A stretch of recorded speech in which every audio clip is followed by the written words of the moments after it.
Allah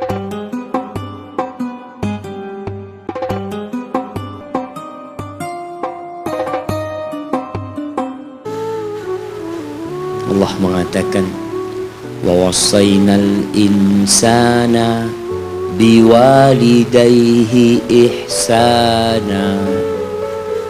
Kata Allah, kami mewasiatkan kepada manusia, memerintahkan kepada manusia agar berbuat baik kepada kedua orang tuanya.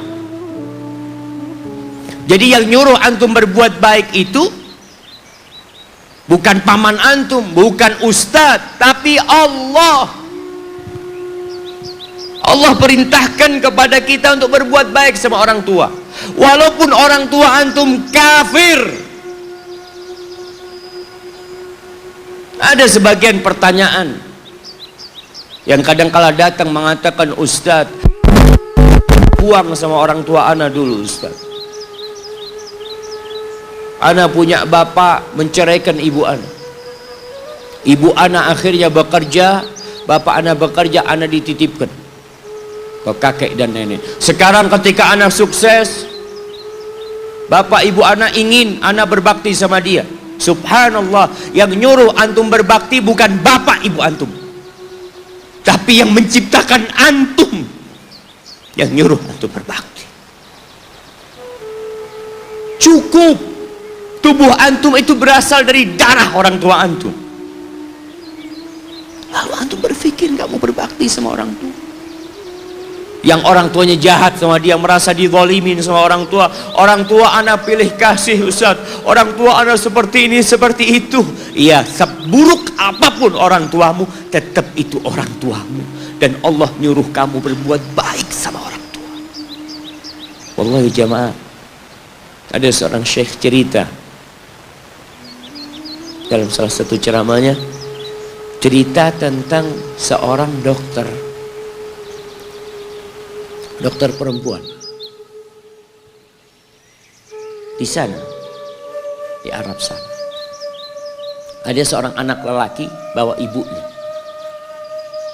ibunya masuk ke dokter ini. Subhanallah, ibunya ini gila.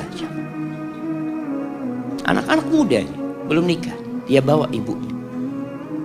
Nanti ibunya tersenyum sendiri, ketawa sendiri. Masuk ke ruang dokter itu, mejanya dokter diputerin sama ibunya. Anaknya minta maaf, ya dok, kata dia, sekali-kali nanti ngeliat di televisi dokter itu ada gambarnya Ka'bah. Ibunya ngomong, nak, kau bukan nak ngomong, kamu bohong mat kau bohong sama ibu, katanya mau dibawa umroh ibu, kata dia. Nanti diludahin anaknya, digigit anaknya, nanti kerudungnya ibunya terbuka, dipasangin lagi.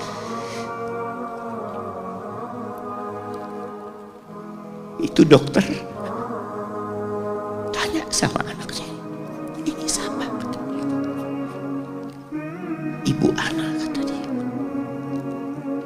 Sejak kapan dia seperti ini? Sejak lahir. Loh, terus gimana engkau bisa lahir? Iya, sama kakek anak, ibu anak dinikahkan, tapi 10 bulan diceraikan. Ya karena seperti ini, Pak, anak lahir dari rahim ibu anak. Dan seperti ini kelakuan. Iya, kata dia. Engkau berbakti sama dia, kata dia.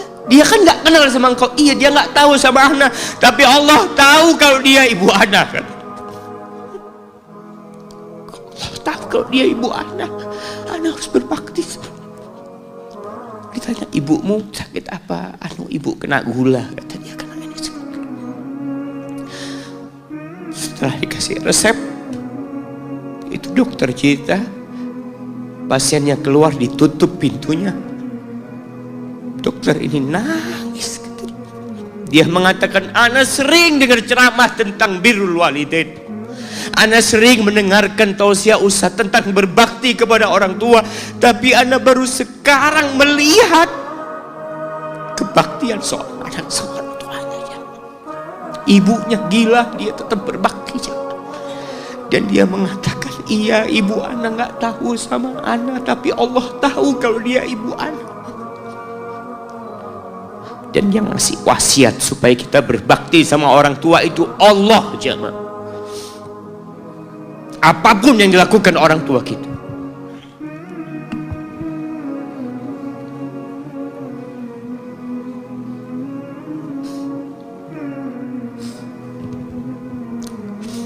Apalagi ibu.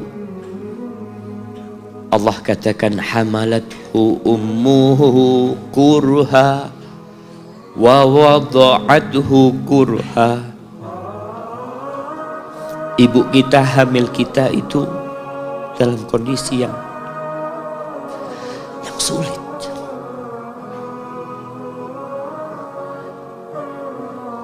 Ada ibu yang harus bed rest demi anaknya lahir. Demi kita lahir, ibu kita itu bed rest. Capek dikit keluar darah. Ada yang harus hamil kita dalam kondisi dia ditinggal sama suaminya. Dia harus cari nafkah sendiri. Ada yang harus muntah-muntah demi kita. Allah. Lalu kita berdiri buat ibu kita, capek. Diceritakan seorang, ya kita semua tahu ceritanya, tentang 3 orang yang masuk ke dalam gua. Kemudian gua itu tertutup dengan batu yang menggelinding. Lalu mereka bertawasul dengan amal soleh mereka. Salah satunya yang mengatakan, ya Rabbi, Allahumma, ya Allah, aku punya 2 orang tua. Aku punya 2 orang tua. Yang aku senantiasa memberikan susu kepada keduanya sebelum keluarga yang lain minum susu. Dia sudah menikah, dia punya istri, punya anak. Pada suatu hari, ya Allah, aku kejauhan cari rumput, sehingga aku balik dalam kondisi orang tua sudah tidur. Maka aku pereskan susu buat keduanya, ya Allah. Allah tahu, tapi dia mau cerita sama Allah. Dia ingin tawasul dengan amal soleh dia. Lalu aku taruh di wadah. Aku datang ke bapak ibuku, mereka tidur. Maka aku berdiri di hadapan kedua. Jamaah, bukankah bisa dia taruh di sebelah meja ibunya susu itu? Dia ambilkan meja, taruh di sana, dia bisa tidur. Dia sudah berbakti sama orang tuanya dengan seperti itu. Tapi anak ini tidak. Aku berdiri, ya Allah, aku gak ingin membangunkan keduanya. Dan aku terus berdiri, aku pegang itu susunya. Sampai mau subuh bangun, aku serahkan kepada kedua. Anak-anaknya nangis minta susu. Kata dia, lah, sampai bapak ibu aku minum. Kalian jangan minum. Kita kadang-kala sudah menikah lebih peduli sama istri kita, lebih peduli sama anak-anak kita. Nggak ada hadis yang mengatakan anak itu pintu surga, jemaah. Yang ada itu orang tua pintu surga. Kita peduli sama anak-anak kita. Beli oleh-oleh buat istrinya. Ditelepon istrinya mau apa, kepingin apa. Pernahkah engkau telepon ibumu? Tanya, Umi kepingin apa, Umi? Ana lagi dalam perjalanan, Umi. Jamaah, itu anak, Masya Allah, dia berdiri. Kenapa dia kuat, jamaah? Karena dia tahu Allah yang nyuruh dia berbakti. Mungkin tidak ada yang melihat berdirinya dia, tapi Nabi ceritakan berdirinya dia. Dari malam jamaah sampai pagi, berapa jam dia ingat, ibuku hamil aku 9 bulan. Capek. Ana semakin tahu dengan tugas besar seorang ibu dan pengorbanan seorang ibu. Setelah Ana menikah, setelah Ana tahu bagaimana istri Ana hamil, ketika dia harus tidur gak enak, makan muntah aja, Ana melihat istri Ana sampai lemes dia muntah. Ana ingat, begini ibu Ana hamil Ana. Lalu kita lupa, jemaah.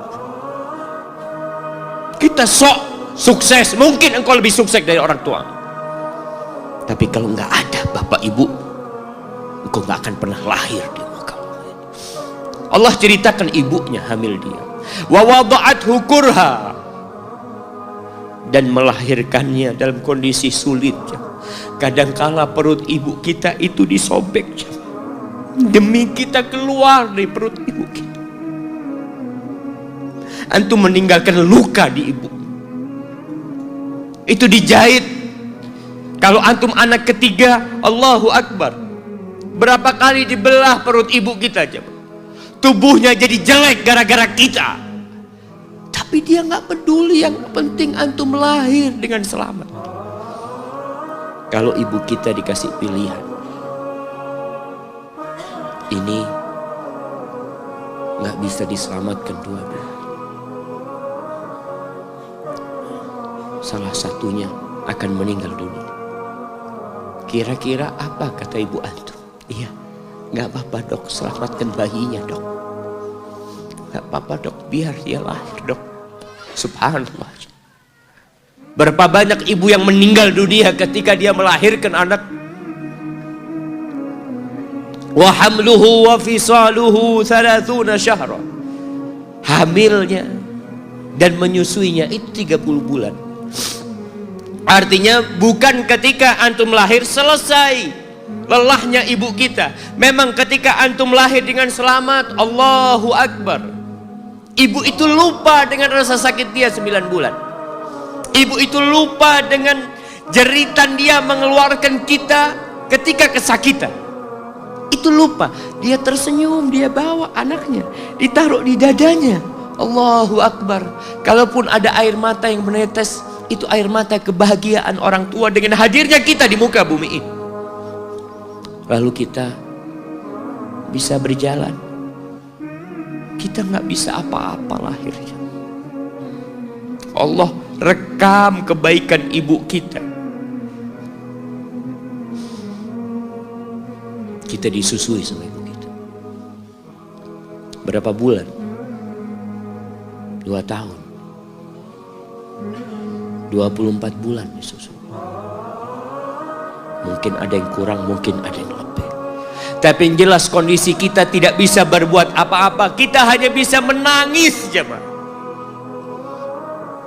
Antum lapar menangis, buang kotoran menangis. Siapa yang datang membersihkan kotoran antum? Ibu antum.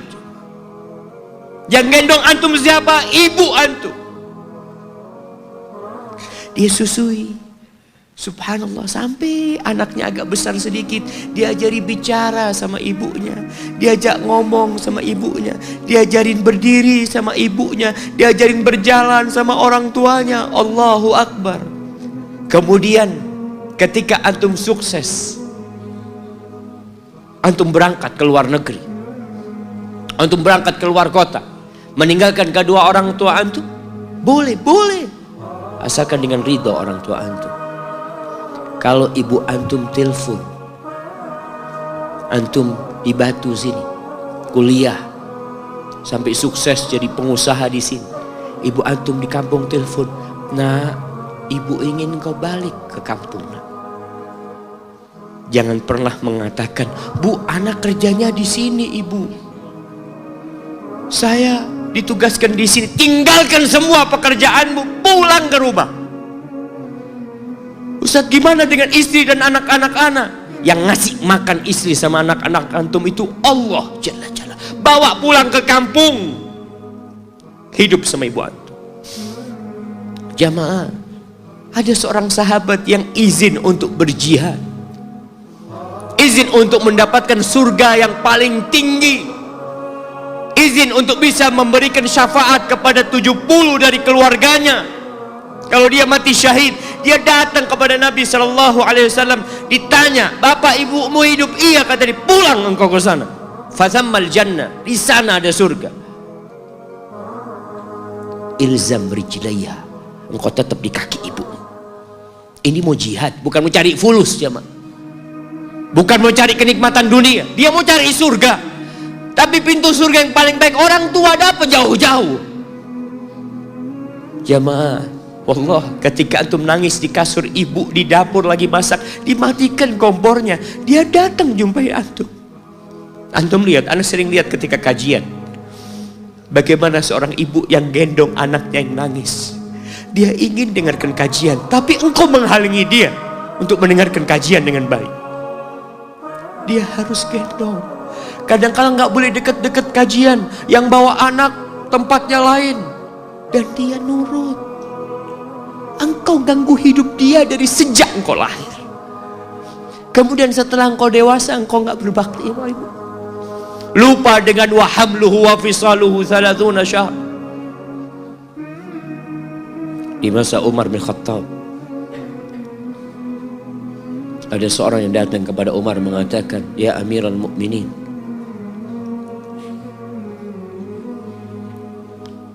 aku ini jadi kendaraan buat ibu. Aku ini yang membersihkan kotoran ibu, dan aku palingkan wajahku. Ibuku sudah lumpuh, gak bisa apa-apa, dan aku berusaha untuk berbakti sama dia. Aturani qad jazaituha. Gimana menurut, apakah aku sudah balas kebaikan ibuku? Kata Umar, la, kata dia. Enggak, belum. Ya Amirul Mukminin, bukankah aku sekarang ini telah berbuat kepada ibuku seperti ibuku berbuat kepadaku waktu aku kecil? Artinya sama pekerjaannya sekarang ini. Aku yang menyuapin ibuku, aku yang membersihkan ibuku, yang mengantarkan dia ke kamar mandi. Semua yang pernah dilakukan ibuku, kira-kira sudah aku lakukan semua sekarang. Kata Umar, enggak sama, kata dia. Ibumu waktu merawatmu ketika engkau kecil, ibumu berharap engkau bisa hidup. Sedangkan engkau sekarang merawat ibumu ketika sudah tua sakit-sakitan, engkau berharap ibumu mati. Allah, iya, kita kadang-kadang merasa lelah merawat ibu yang sudah tua. Merasa kadang-kadang, ya Allah, kalau ibu ini meninggal insya Allah lebih baik. Antum mau istirahat. Allah, iya, belum. Suatu hari tatkala Abdullah bin Umar tawaf, ada seorang yang menggendong ibunya sambil dia bersenandung mengatakan, inni anal ba'iru hal mudhallalu in udhirat rikabuha lam udhar. Aku ini adalah tunggangan ibuku yang taat dan patuh. Kalau tunggangan-tunggangan lain itu dikagetin, kaget. Aku tidak pernah membuat ibuku kaget di atas punggungku. Lalu bertemu dengan Abdullah bin Umar bin Khattab. Dia bertanya, kira-kira aku sudah balas enggak kebaikan ibuku? Aku ini bawa ibuku dari Yaman. Dari Yaman. Mungkin 2000 kilometer. Dia gendong ibu. Sampai melaksanakan ibadah haji semua dia di punggung, ibunya di punggungnya. Dia tanya, aku sudah balas enggak kebaikan ibuku, kata dia. Apa kata Abdullah bin Umar bin Khattab? Wala bitalqatin min talaqati. Rasa sakit ibumu ketika dia mengeluarkanmu, yang ibu itu kesakitan, satu rasa sakitnya belum engkau balas. Bagaimana dengan kebaikan dia yang lainnya? Tapi engkau telah berbuat baik kepada ibu. Maka kita nggak boleh merasa sudah berbuat baik sama ibu kita. Apalagi merasa sudah balas budi. Na'udzubillah.